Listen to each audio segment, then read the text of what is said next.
image. Nigel Freitas spoke with David Cannell and asked him just what online reputation management involves. Well, it can be broken down into a number of areas. I mean, one area, the larger area, is just about framing the conversation that takes place online which mentions you. Getting actively involved in that conversation and leading that conversation to a place where you want it to go. Web 2.0, as it is now, is all about user content, user-generated content. And so, whether you like it or not, there is a conversation happening online which is going to affect your reputation. Now, what we do is we step in when there's a problem. Someone has got a trail of information on the internet about them which is negatively affecting their business or their profession, and they need someone to professionally come in and start to clean up that reputation issue on the first couple of pages of Google.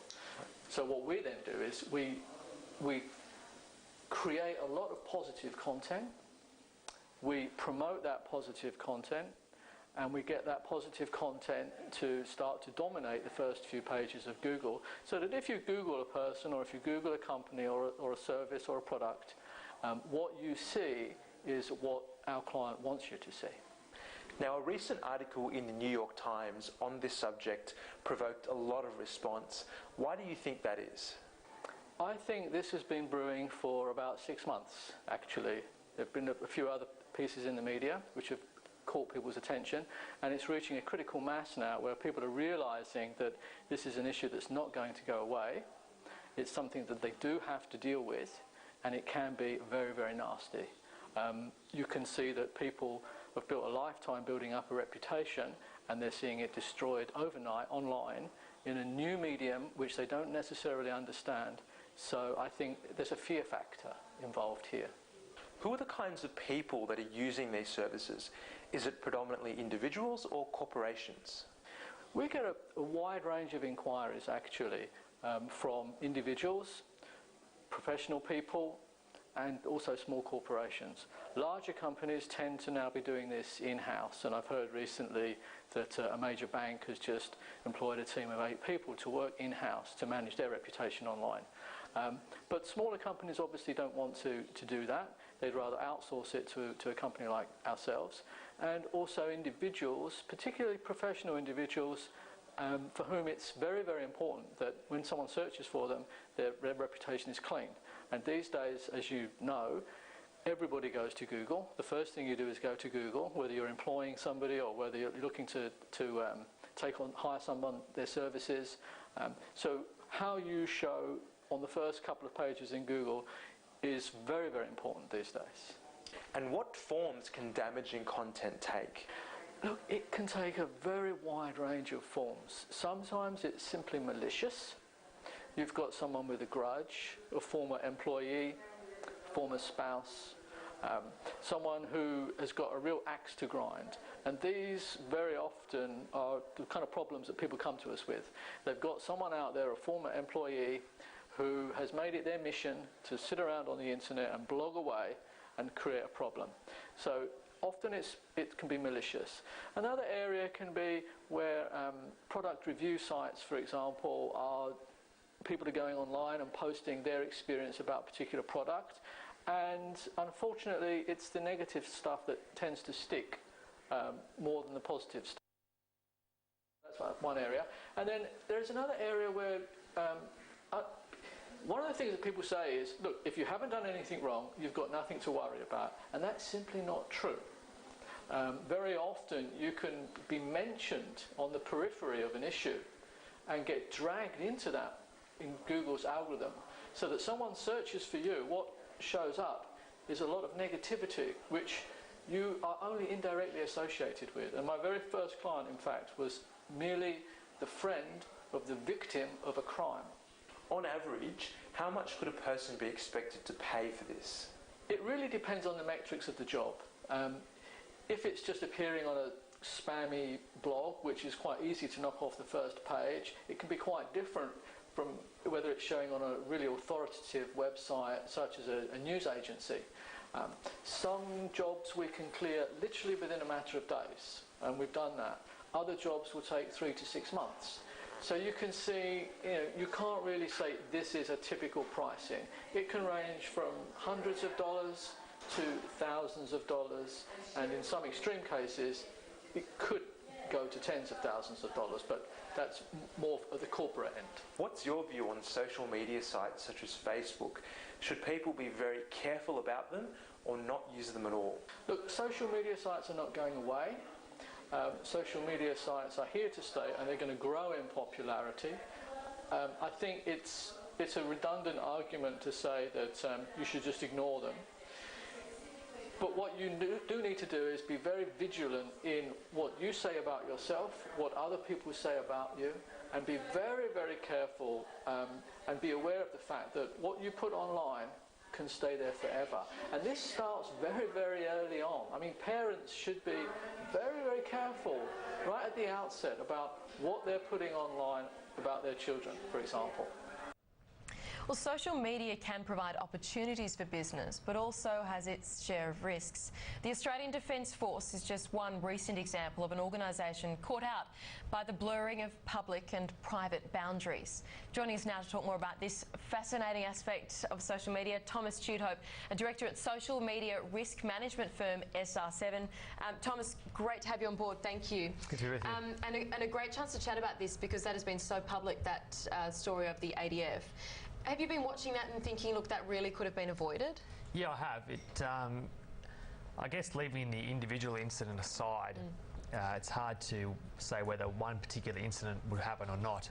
But I think the problem with the ADF is there's a real lack of education. These incidents can be prevented in the long term if organisations have a good education policy where they educate their employees, or in this case, educate their cadets, what they can and can't do online, what they can and can't share, what are the risks, These cadets were very young, 18 or 19, and in this social media generation, there's very little education, by the way, of what happens to someone when they share something online, what risks are there involved, and what they can do to prevent them, or what they can do to prevent their online image being tarnished in the long term. And I think with the ADF, that was the real sticking point there. They could have prevented this if they educated their cadets. As a risk management firm, are you seeing companies taking that risk and that educational issue seriously? I think it's a slow take-up. Yeah. A lot of the first steps that companies try to take in social media is a policy. So getting a policy in place that seeks to educate not only just employees but also CEOs what they should be tweeting or what they should be sharing online. And once the company gets a policy in place, it's usually the best platform to start engaging in online. It's interesting because people consider going onto social media as a personal thing, don't they? Exactly, yeah. You can sign up in 20 seconds on Twitter and there you're on, and you can put your organisation there. Yeah, there's a real blurring between the lines between the personal and the professional. What are personal tweets, what are professional tweets, and a professional tweet with a personal flavour, where does that come into it? And these are all the issues that companies have to grapple with, but the worst thing they can do is just go out there and do everything without a real policy in place that educates their employees but governs their usage as well. What's yours and your firm's advice, I suppose, to companies trying to educate employees where personal time ends and professional time starts? I guess, the first thing is don't ban it. The worst thing a company can do is have a policy which bans social media, because in many cases a company will have an employee who's advocating the benefits of the company online but with no framework, no policy or no guidelines. So put a policy in place, don't ban it, educate your employees, and a company that has a positive online atmosphere will usually result in long-term benefits. So a employee will realise that they shouldn't be on Facebook all day, but they can use social media, and when they are using social media they might actually help the company. They might be online chatting in blogs, they might be on Facebook, but they might be promoting the company in a good way and also mitigating against negative messages which also happen online. So in terms, you've mentioned education, but when people are actually online, you've given the education, what are the biggest risks for an organisation and how do you avert those, I suppose? I guess the biggest risk for many organisations is corporate leakage. We see a lot of high, especially executive individuals who might go on LinkedIn or Facebook and talk about a promotion they've just got without that promotion actually being made public, which is a common problem. the other problem is obviously the reputational damage, which is, obviously the biggest long-term risk, and we're seeing this time and time again. An employee will post a video, an employee will share information about a company, and the damage that can do to a brand's reputation is very, very, very strong, and can have long-term influence on that company's brand. A couple of us on the Sky News Business Channel have just been getting onto Twitter. I mean, I think we're a bit late to the party, but we're on there finally. How do you find the take-up in the bigger end of town? It's very slow. Some sectors quicker than others. Obviously, the retail and the comms sector has been quite quick, and they seem to be taking up very, very effectively. But I guess in the finance and the transactional end of town, it's been very, very slow. I've certainly noticed that on there. Yeah, I think there's a big vacuum of information. And there's also a bit of a disparity between executives and companies. We're seeing some executives in company being very active on Twitter, and then in turn their companies taking it up after they take it up, or the executive might drag the company in online. But the take-up has been very slow. The Twitter and Facebook more popular, and things like LinkedIn, YouTube, and blogging is less popular again. But I think over the next couple of years we'll see the take up even more. Have we been slow to the party generally in Australia? No, actually Australia's ahead Really? Against most other countries. In Australia we have 10 million Facebook users, so if you count out the elderly and those under 13 or 15 who can't start an account, you're essentially talking about the whole population, and that's generally more than most other countries. That's big, but the risks loom large with the big numbers on there. Yeah, they certainly do loom large, but there are plenty of opportunities. So the best thing for companies to do is to understand the space, work out what's online, go out there and do an audit, find out what's out there about you, what are your employees saying, what are your competitors saying, what are potential consumers saying. Then once you understand the space, you're more likely or more adaptable to go out there online and set up a profile and actually make it of beneficial use to the company. Just fascinating. Thank you so much, Thomas. Appreciate it. Thank you. Thomas Studehope, Director at social media risk management firm SR7. Well, no cash, no credit cards, no problem. An accountant from Chicago has been living for an entire year off nothing but online coupons as part of a competition in which $100,000 is up for grabs. Here's Hayley Platt. Josh Stevens is a long way from home, but after winning a competition by the daily deals site Groupon, he's getting closer to accomplishing a pretty extraordinary feat, living off coupons for an entire year.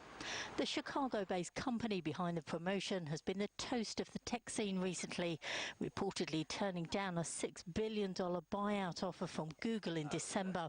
Josh, however, has given up a lot to enjoy the free meals and hotel stays that have come his way via Groupons.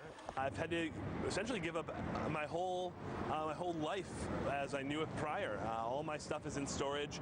I ended my lease on my apartment, quit my job, left my friends and family and my girlfriend behind in Chicago, and been on the road ever since. His adventure started last May when he set off from Chicago. Since then, Josh has travelled across half of America, visiting more than 40 cities along the way.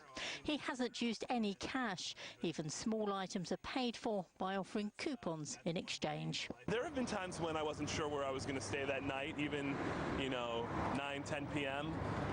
And in a pinch, somebody has been able to come through and buy me a hotel room in exchange for a Groupon. Hi. Good, how are you? For the firms that participate, it's a way of advertising. Subscribers are sent daily deals by email, offering discounts of between 50 and 90%. Groupon then takes a percentage. Rajan Ruparel is the group's UK director. Companies really benefit because they use it for a variety of reasons. One, if they want to fill empty seats or empty treatment rooms, or if they're a leisure business and they have capacity to fill, it's a great way to fill that. And the most important is it's a new way of marketing for them. They're using traditional forms of media marketing, and this is one that's measurable and trackable. Groupon launched in Chicago in 2008. It's now operating in more than 44 countries worldwide. Josh, an accountant back home, says his trip has been truly life-changing. I will never go back to a desk job after this. I can't imagine it. His year-long challenge ends on May the 10th, when he'll collect $100,000 prize money. That's around $280 for every day he's spent without cash.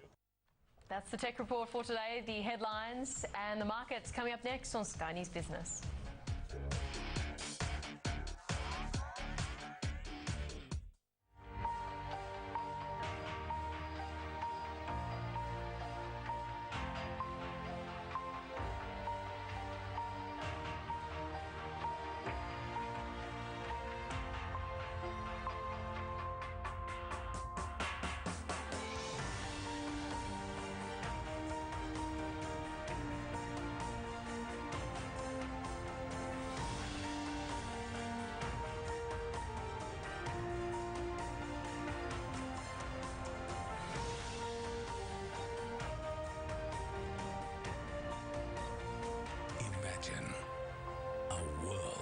possibilities.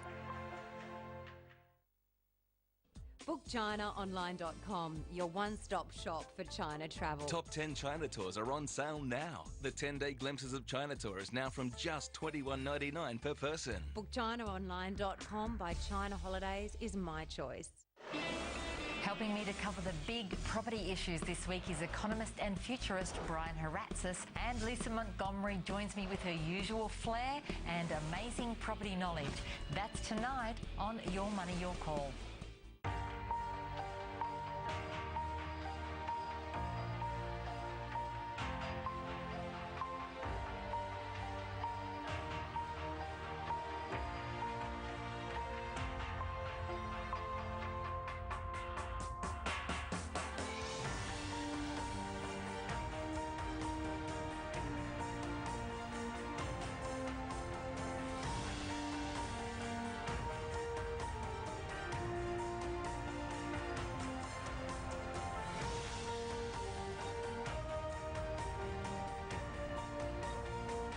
Imagine a world of possibilities.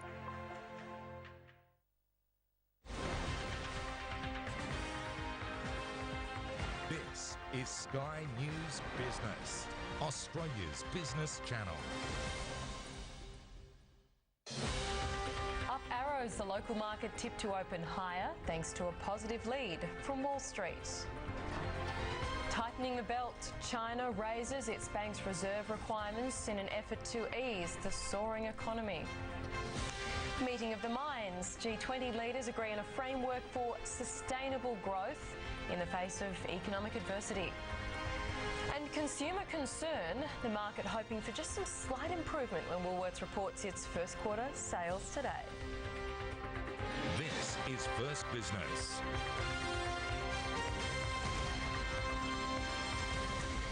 Good morning and welcome to First Business. Thanks for being with us here on the channel this morning as we take a look at the day ahead here in Australia and the week ahead. It will be a shortened trading week for us, of course, and for major markets around the world, with the SPI this morning up by 16 points, reflecting some modest gains expected for us, and a big week ahead to, I guess, decide where this market is headed. We dropped off 1.8% last week. It was the first weekly decline in a month. We'll get some thoughts through the hour on just what might determine the direction of trading through the course of the week. Here's the funnel numbers in the United States over the weekend. We saw consumer price inflation remaining contained in March, industrial production increasing, and improvement in consumer sentiment in April. That was the major economic releases. And we did see some reactions to the earnings season in the US too.